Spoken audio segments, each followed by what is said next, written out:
Hello my friends, John LaRuffa here with another straight up solo. And in this episode we're going to take a look at Gearworks. I'm going to show you how it plays solo and then I'll tell you what I think about it. Let's go ahead and get started. Okay folks, and as usual, please like and subscribe to my YouTube channel if you haven't done so already. And if you have, thank you so much for that support. I do really appreciate it, honestly. Okay, so what's this game about? This game is kind of like a, I don't know if it's area control or how you want to say it, but what you're trying to do is you're trying to gain control of the columns and rows where you're playing cards. And every time you play a card down, you will gain control of the column and the row where the card goes. So if I was to play a card here, I'd get control of column C and row 2. Okay? Now, anytime someone else plays a card, they gain control. So as long as you can make a legal card move play, you get control. Now, how does the legal card move play work? Well, when you play a card down, you will establish whether it is going to be in ascending order or descending order, depending on what you put down here. So for instance, if I put this 5 here, then the only cards I could play here would be a 5 or lower, and the only cards that could be played here would be a 7. And in the case of a solo, you don't play 8 and 9, and you also don't play with this column right here, so you just play with this 4x4 grid. So the rows, once established, have to go in order, ascending or descending. Second thing is that you can never play the same color in the same column. So this would be illegal because I could not play 2 greens here, but I could play a brown or a blue or a gray or a yellow, okay? And so with those simple rules, you're basically trying to figure out how to gain control. However, there's a little bit more to it than that. When you have these sparks, you can spend sparks to either draw more cards to play, or you can spend 1 spark to re-enter a round if you pass. So you can decide to pass in this game, and then if the solo bot does not pass, then you can get back in if you want to play a lightning bolt, which could be important because you might pass, let him play, and then get back in with like a counter strike, so to speak. So that you can also do for 1 spark. And then for 2 sparks, you can play over a column, over a card that's on the game board, as long as it obeys all the other placement rules, and basically kind of take over that spot, gain control. Or you can use 2 sparks to draw another one of these cards, which are basically your goal and scoring cards, which you'll be getting at the beginning of every round. So this is the beginning of round 2, and it's a 3-round game. And in the round, when you finish the game, whoever is in control will gain one and only one part of that column or row. And then you're trying to see if you can match it to the card. So in this case, if I gain a B, this card would be worth 4 points. If I gain a 4, it'd be worth 4 points. If I gain both, it'd be worth 9 points. If I don't match the part to a card, they're worth 2 points apiece. And at the end of the game, every spark that I have left over is worth 1. When you're playing against the bot, depending on the difficulty level, I'm just playing it easy here, he only scores for the number of parts. He doesn't have to match cards. He doesn't do anything else. It's just the number of parts. So in the easy mode, he gets 3 points per part. There's also different things that he can do as far as how many sparks he gets per round, how many cards he can flip, and whether I can use my special ability or not. In my case, the special ability allows me to slide a card around in a row, and that is very helpful. But if I decide not to use it at the end of the round, I will get a spark, okay? So that's a very quick overview. Let me show you how it plays. So you always go first in the round, and my situation here is I'm gonna be going with B and 4. However, the other thing I wanna try to do is I'm trying to play cards on the board in such a way to gain sparks. And to do that, you play a card down, and then you look at every card that is orthogonally adjacent to it, and if you can make an addition or a subtraction problem equal the card you play, you get a spark. So for instance, in this case, I can't do any of those things because you see I have no 2, and so if I had a 6, I could put it down and say 2 plus 4 equals 6, there's a spark. If I had a 2, I could say 4 minus 2 equals 2, there's a spark. I don't have any of those things. So I'm stuck. Now, if I played a card here, I could play, this is a 2 and this is a 7, and even though they are a ways away, they're the next legal plays in the round, so I could effectively get a spark for doing that. And to demonstrate, and also because I want to get some control of B, I will show you. So I'm going to play this card here. That'll essentially make it First of all, I gain control, and I'll set this to black because I'm the black character right there. And the dragon, my opponent, Leviathan, is represented by purple. So I've gained control of those for now. I've also set this up to be an ascension, okay? So that means this has got to be a 5 or lower, because you can always play the same card on each side as what's equal there. And it's got to ascend. I've also taken the gray spot away, so this and this cannot be gray. And like I said before, the next two cards in these lines here are a 7 and a 2, so 7 minus 2 equals 5. That means I get a spark. And spending 2 sparks, again, will get me more cards, which will help me to hopefully score higher, all right? So I've taken my turn. Now, what do we do to figure out how the opponent takes his turn? He flips over one of these cards, and it will tell him he wants to play a card in A1. And if it's available, which it is, he plays a card exactly in A1. He's going to flip up to, in this case, 4 cards, and as soon as one is legal to play, he's going to play it. So the first one here is a 6. That's definitely legal. He plays it right here. He gains control of A1. Now, that makes it kind of challenging for me because he has put down a 6 here. This is a 2 here, so that means I can only play 2s and 1s over here, unless I was to use my special ability and slide that card over. So I have that in my back pocket of something that I can potentially do. But I want to wait for as any kind of game like this goes, you want to wait. Oh, and by the way, I was supposed to spend a spark showing that that's his turn. You want to kind of wait for the right move to kind of lock it in, okay? As in similar control card games like this. So I'm going to hold off on that for a little bit. I'm going to still look for some sparks, some spark opportunities in order to hope to get myself some more lightning bolts or sparks so that I can get some more of these cards. And I have one right here, okay? So if I was to play this is a legal play. I already have control of this, but I don't have control of that, so that gives me control of A. And because 5 minus 4 equals 1, I can get a spark, and then I can spend the spark anytime in my turn to draw a card. I'm going to draw this card. Now I know I would need D2, so that gives me some more scoring opportunities. And you can see here in the beginning, the first round, I wasn't able to get a lot of sparks because of the cards that were out, so I had a lot of parts that didn't really get fully utilized. Okay. So now what is he going to do? He is going to want to play an A3. Well, A3 is, right here. It's not open, so he will, by default, play an A. Come on, focus. But he will, since there's only one spot open, he will then choose the 4th spot. If there was 2 spots, you draw another card and get, hopefully, a number that would be open and play there. So he wants to play here, and there's a good solid chance he's going to get to play there. Okay, 3 gray. He definitely can play there. So he takes away the A part from me, and he seizes the D part. I'm sorry, the 4 part, pardon me. So now this column is full, and you'd say, well, you're kind of out of luck. However, I have my ability to slide something out if I want to regain that. I also, if I could get 2 sparks, could play on top of his cards.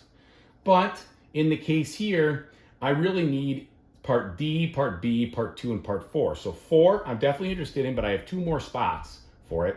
And D has 3 more spots, so I have a lot of spaces to go. So this is in ascending order, so I have a 7. And what I think I'm going to do right now is I'm going to play this right here in order to try to make it more difficult for him to play here, take some spots away from him. So that sets that over here, and I flip the D gear to myself.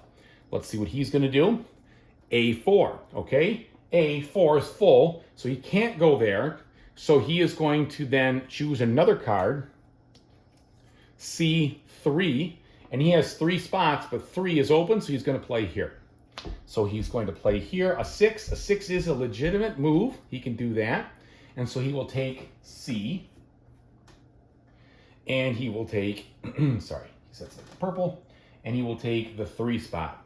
Okay, so this is, again, now we're starting to lock down, and I always keep forgetting to discard his sparks. That's how you tell the turn that he's played. Okay, so now what? Well, what would be nice is just to box this out to be sure I get B4, okay? And also 2 is very unspoken for at the moment, so I could start getting in on that. So I want to be careful to see what I want to do. From a standpoint of the next play, I think what I'm going to do is play down this card right here. What that will do is it'll make it so I can't play this here, so I'm going to have to come up with a plan of what would I do if he plays there. However, I do like the idea of this card here because it's a 4, and if he was to put a higher card there, it would make it very difficult for me to get in on the action, so that's why I made that choice. So I'm going to set this, and I still have that. Okay, taking a spark. Now I'm discarding. Oh, and then here, do I have any spots? No, I cannot get anything that I can see there, and I don't think I didn't look because I was too busy yapping, talking about the math in either spot, so oh well. All right, so in the case of him, he is going to try to go to D4, that's full, so he's going to stick with D, and he's going to do, 3 is full also, D1, he's going to place here. Okay, what's he got? A 1, he can legitimately do that, so that means he already had 1, and he gets the D spot right there. Now, once there's only 4 spots available, he changes a little bit. He will, if he doesn't get a spot, if he draws a card where there is a card already, he will try to play over that card by discarding a second lightning bolt and flipping cards. So that changes things up just a smidge. Okay, now I can't play this or this here, so I'm kind of at the mercy of chance. However, I can play this right here, and that also gives me a 1 to play here if it comes that way. So here, if I play this here, the math is not working out in my favor to get anything, but at least I can maintain control of this and get control of that, okay? Now, what's he gonna do? He is going to flip a card. He's gonna try for the C row, and so there's only 1 spot left. He wants to go up there, okay? Actually, no, because I just said what I said, that there's 4 or fewer left, he's actually going to try to overbuild on this. He discarded that 1 lightning bolt for the first time. He's then going to discard another one. And that's the thing. Even though it says right here that if the location is occupied by a gear and there are 4 or fewer, he then will attempt to replace the card. So if he doesn't have any more sparks after that, he passes. So even though normally the rules would say here he's going to try for something a little bit nefarious. So let's see. 2 does not work. 3 does not work. He needs a 6, a 5, or a 7. 5. He does have a 5. And because it is a yellow, there is no yellow here, he then will gain control. He will flip the control away from me and get this. Okay? Now I have 1 card left. I'm going to just play it here. Or I could pass. I can actually take that card with me and decide not to play it. As a matter of fact, there's no good reason for me to play this card because I know he only has 1 spark left. So the chances of him landing on a card is high, and that would mean he would pass. So I'm going to hedge my bet. I'm not going to play this, and I'm just going to leave things as it is. I'm going to pass. And since I didn't slide my gear card, I get a spark for the next turn. Now let's see what he gets. Maybe I get lucky, maybe I don't. He gets a 1. All right, he's going to try to retake a card he already has, so this does not matter to me, but he can't anyway because he doesn't have any more sparks to discard. So the round ends, and we then get our parts here. So I will get this part, he will get this one, I will get this one, he will get this one, and so on. Remember, he's just going to score 3 points per part, and I am going to try to match up on the card. So I didn't quite get everything I was hoping for. I did get the 2, and I did get the B and the 4, so that was pretty good. This is 9 points right here, but I lost on the D, and so here we go. Now, you don't have to spend the card like that, but you do have to put the parts aside. You cannot add parts to cards later, and you cannot keep parts for later cards. So it's just like, this is what you got done that round, that's it. All right? And so we would play 1 more round, and then we would score. Now at the end of the round, you're going to take all these cards, and you are going to put them all back into the deck, and shuffle the deck, and then seed the board with the 2 starting locations for the single player, which are marked on the playmat if you happen to get the playmat, but they go in these situations right here, these selections. So you're gonna get 1, 2, 3, 4. You're gonna get 5 cards. You have a maximum hand limit of 8, all right? And then you will draw one of these to start. And then I have one more round, and then we'll see how I do. All right, let me tell you what I think. Okay, and that's how you play Gearworks Solo. This is a crafty little game. I like it a lot. I like card games where you're trying to gain control of the board. It reminds me of that old game, Triple Triad, from a very fun, old-timey video game I used to play called Final Fantasy VIII. And Triple Triad was basically flipping cards and how you played them. And it was in a lot of ways a little more complicated than this, but the same spirit was there in the fact that you were trying to get board control by getting control of rows and columns. In that case was cards. But anyway, there are some very clever moves you can make here, and it's a lot of fun. I like how easy it is for the solo mode to be played. You just flip a card over and you do a certain amount of tries, and then depending on the tries, if they get it, they get it. If they don't, they don't. And it's amazing how often they do get a legal play and they switch things around on you. And so it throws a monkey wrench into what you were going to do. And because every time somebody takes control away from you, it's a 2-point swing. That's kind of a big deal. Now, if you only have one of those areas, it's a little less, one of the rows, but still things kind of go back and forth in a great game of tactical card strategy. So if you like that type of thing, this is going to be a fun game for you. Now, this game is not a game you're going to be exploring all sorts of depth or anything like that. When you play the game once, you have seen what the game has to offer. That doesn't mean it's not fun by any means. I think there's a lot of cool stuff to be had if you like this type of game. And since the bot has 4 difficulty levels, it's not like, well, I beat the bot, so what? The difficulty levels will ramp things up and make things considerably harder as you add, go from easy, medium, hard to very hard.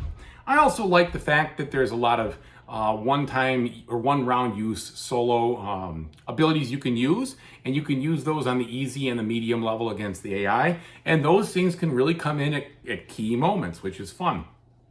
So in general, I think this is a good fun game for anybody who likes these types of things.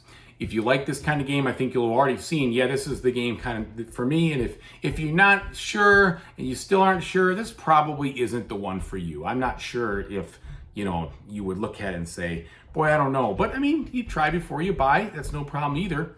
Also, I forgot to mention, and be very clear, the row and column control resets between rounds. Even though I didn't show myself flipping those gears back over, they do flip over between rounds. So you don't start with anybody having control. It just freshens up. So it really is kind of a 3-round game. And you can have a really good round and a really bad round and all of a sudden have a tense rubber match there at the end and see, if you can pull it out or not against the AI. So really fun game if you like this sort of thing, which I do.